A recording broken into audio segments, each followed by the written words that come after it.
वर्तमान पाई प्रधानमंत्री किसान सम्मान निधि योजना रे आसिला सबुठो बड़ खबर। प्रधानमंत्री किसान सम्मान निधि योजनार परवर्ती 24तम किस्ती पई अपेक्षा करिथिबा चाषी मानक पई एक गुरुत्वपूर्ण सूचना आसीछि। तेबे सबुठो बड़ कथा होछि केंद्र कैबिनेट 2030-31 पर्यंत ए योजना को जारी रखिबाकू अनुमोदन करा जायछि। प्रधानमंत्री किसान सम्मान निधि योजना अधीन रे योग्य चाषी को 3टी समान किस्ती रे वार्षिक 6000 टंका आर्थिक सहायता राशि प्रदान करा जाउछि। ते प्रत्येक किस्ती 2000 टंका सीधा सड़क चाषी अकाउंट रे डेबिट माध्यम रे स्थानांतरित करा जाउछि। ए योजना अनुसार प्रथम किस्ती एप्रिल रु जुलाई मध्य, द्वितीय अगस्त रु नवेम्बर मध्य एवं तृतीय डिसेम्बर रु मार्च मध्य प्रदान करा जाए। 23तम किस्ती जारी हेबा परे 24तम किस्ती वर्तमान समान स्थिर चक्र अनुसरण करी नवेम्बर रु डिसेम्बर 2026 मध्य चाषी अकाउंट को स्थानांतरित हेबार आशा करा जाउछि।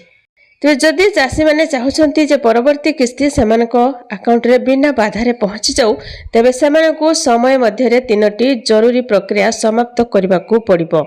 प्रथमतः ई-केवाईसी एवं जहा आधार ओटीपी व्यवहार करी पीएम किसान पोर्टल माध्यम रे किबा निकटतम सीएससी केंद्र रे करा जाई पारिबो। एहा व्यतीत सरकारी पोर्टल जमी बिहन समाप्त करबाकू पड़िबो। जदि स्थिति भूमि बिहन नहीं देखाए तेबे संपृक्त तहसील किंबा कृषि अधिकारी सह जोगाजोग करंतु। एहा व्यतीत बैंक अकाउंट को आधार सहित लिंक करा जिबा आवश्यक एवं डेबिट सुविधा सक्षम करा जिबो आवश्यक।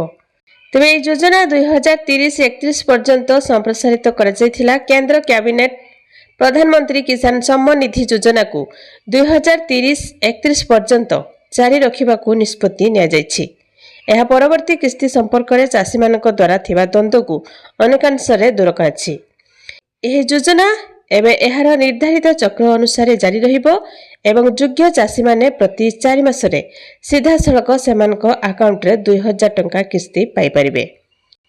आपण माने एही योजनार 2000 टंका पाउछंती कि नहीं, केउ जिल्लार वीडियो को देखुचंती कमेंट माध्यम रे जणेबे आ वीडियो को गोटे छोट लाइक टे कर देबे।